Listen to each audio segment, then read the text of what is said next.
नमस्कार, सत श्री अकाल। आप लोग कैसे हैं? उम्मीद करता हूँ आप लोग बहुत ही अच्छे होंगे। तो मेरा नाम है ललित कुमार और आप लोगों का स्वागत है मेरे चैनल एल के मोटिवेशन पर।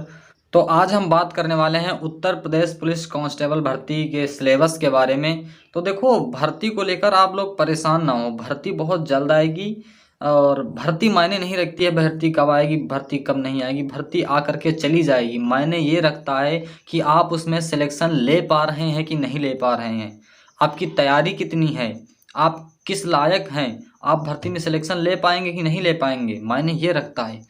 भर्ती आकर के चली जाएगी, आप कुछ नहीं कर पाओगे। तो पढ़ाई पर ज़्यादा फोकस दो, जो अभी ज़रूरी है। ठीक है। तो आज हम बात करने वाले हैं स्टैटिक जीके। तो स्टैटिक जीके के बारे में मैं आप लोगों को कुछ महत्वपूर्ण टॉपिक बताऊंगा जो आपके लिए बहुत ज़रूरी होंगे। आप इनको बिल्कुल रट लेना। आप मान लो कि उत्तर प्रदेश पुलिस कांस्टेबल की भर्ती में स्टैटिक जीके बहुत महत्वपूर्ण टॉपिक है, समझना है। तो इससे लगभग आपको 15 से 20 क्वेश्चन मिल सकते हैं, नहीं ज़्यादा तो 15 क्वेश्चन तो हर हाल में ही मिल जाएंगे। और मैं आप लोगों को ज़्यादा नहीं, बस 30 टॉपिक बताऊंगा। इतने तो आप बिल्कुल रट ही लेना। इसके अलावा आप पढ़ लेना, इतिहास है और संविधान वगैरह है, ये सब आप पढ़ के जाइएगा। बिल्कुल अच्छे से तैयारी करके जाइएगा और सिलेक्शन इस बार लेना ही लेना है। ठीक है। तो आइए हम देखते हैं स्टैटिक जीके के कुछ महत्वपूर्ण टॉपिक। स्टैटिक जीके में सबसे महत्वपूर्ण टॉपिक है आपका प्रमुख दिवस। आप लोग प्रमुख दिवस बिल्कुल याद कर लो अच्छे से। जैसे प्रवासी भारतीय दिवस कब मनाया जाता है? 9 जनवरी को। ठीक है, ये सारे दिवस याद कर लेना। हाँ, एड्स दिवस कब मनाया जाता है? 1 दिसंबर को। और जीएसटी दिवस कब मनाया जाता है? 1 जुलाई को। जीएसटी कब प्रारंभ हुई थी? ये सब पूरी जीएस याद कर लेना। मतलब कि केवल दिवस ही नहीं, दिवस से रिलेटेड पूरी जीएस भी आपको मालूम होनी चाहिए। और सबसे पहले जीएसटी किस राज्य में लागू हुई थी? असम में लागू हुई थी। ये सारी चीज़ें आपको मालूम होनी चाहिए। और उसके बाद प्रमुख देशों की राजधानियाँ याद कर लो। ये तो बेसिकली है, आपको मालूम ही होना चाहिए राजधानी कौन से देश की राजधानी कौन सी है। अपने भारत के सभी राज्यों की राजधानी याद कर लो। ठीक है। और प्रमुख देशों की मुद्राएं याद कर लो, कौन से देश की कौन सी मुद्रा है। उसके बाद आता है प्रमुख देशों की अंतर्राष्ट्रीय सीमा रेखाएं याद कर लो। और प्रमुख देशों की संयुक्त सैन्य अभ्यास याद कर लो। देशों के संसद के नाम याद कर लो, जैसे अपने यहाँ भारत में संसद बोलते हैं, और उसके बाद रूस में ड्यूमा बोलते हैं, है ना, और अमेरिका में कांग्रेस बोलते हैं। ऐसे सब याद होने चाहिए कि कौन सी किस देश में संसद को क्या बुलाते हैं। उसके बाद प्रमुख देशों के गुप्तचर संस्थान याद होने चाहिए। प्रमुख लोक नृत्य याद होने चाहिए, है ना।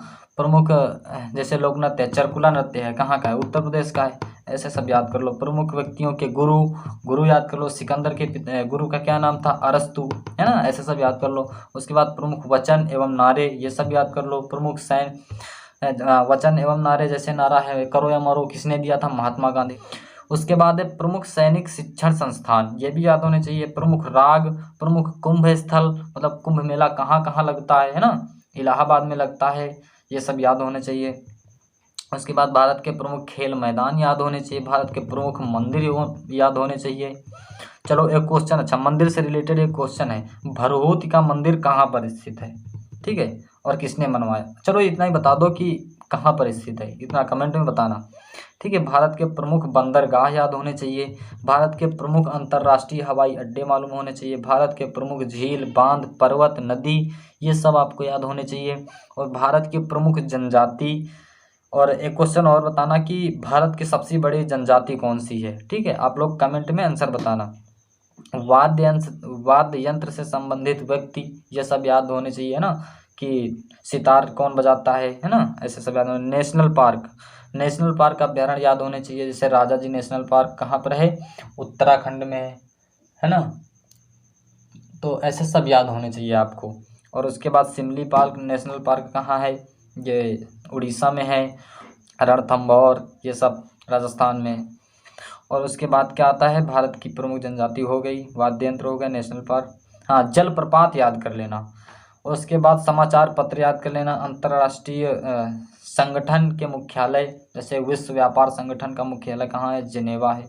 ठीक है। भारत के गवर्नर जनरल और वायसराय, भारत के पहले गवर्नर जनरल कौन थे? लॉर्ड कैनिंग थे। ठीक है। बंगाल विभाजन के समय जो भारत के गवर्नर जनरल कौन थे? ठीक है, ये सब याद होने चाहिए। और विश्व के पर्यटन स्थल याद होने चाहिए, जैसे अजंता एवं एलोरा की गुफाएं कहाँ स्थित हैं, औरंगाबाद महाराष्ट्र में स्थित हैं। व्यक्तियों के उपनाम याद होने चाहिए, जैसे चाणक्य का उपनाम क्या है, कौटिल्य नाम है, ठीक है, ऐसे याद होने चाहिए। खेलों से संबंधित पुरस्कार कि मतलब कि कौन सा पुरस्कार किस क्षेत्र में दिया जाता है, आपसे पूछ लिया जाए अर्जुन पुरस्कार किस क्षेत्र में दिया जाता है, तो खेल के क्षेत्र में दिया जाता है। ध्यानचंद पुरस्कार किस क्षेत्र में दिया जाता है, तो आप बताओगे कि खेल के क्षेत्र में दिया जाता है। भारत की कला और संस्कृति ये भी याद होनी चाहिए, और भारत की कला और संस्कृति के अंदर ही आपके नृत्य आ जाते हैं, ठीक है। और प्रमुख भारतीय दर्शन ये याद कर लेना। तो आपके टोटल जो है 30 टॉपिक हैं। आप अगर आप ये 30 टॉपिक अच्छे से कंप्लीट कर लेते हो तो उत्तर प्रदेश पुलिस कांस्टेबल के लिए आप एलिजिबल हो। मतलब एलिजिबल तो हो ही, लेकिन आप क्रैक कर जाओगे एग्ज़ाम अच्छे से, ठीक है। तो उम्मीद है आप लोगों को सिलेबस समझ में आया होगा, और जो भी आपको ना समझ में आया हो, जो भी डाउट्स हो, आप लोग कमेंट कीजिए, मैं आपको बताने की कोशिश करूंगा। और हाँ, आपको वीडियो अगर अच्छा लगा हो तो वीडियो को लाइक कीजिए, कमेंट कीजिए, शेयर कीजिए, और चैनल को सब्सक्राइब कीजिए, और अपने दोस्तों में भी शेयर कीजिए, ठीक है। बाय। पढ़ाई करते रहिए सब लोग अच्छे से। Bye bye.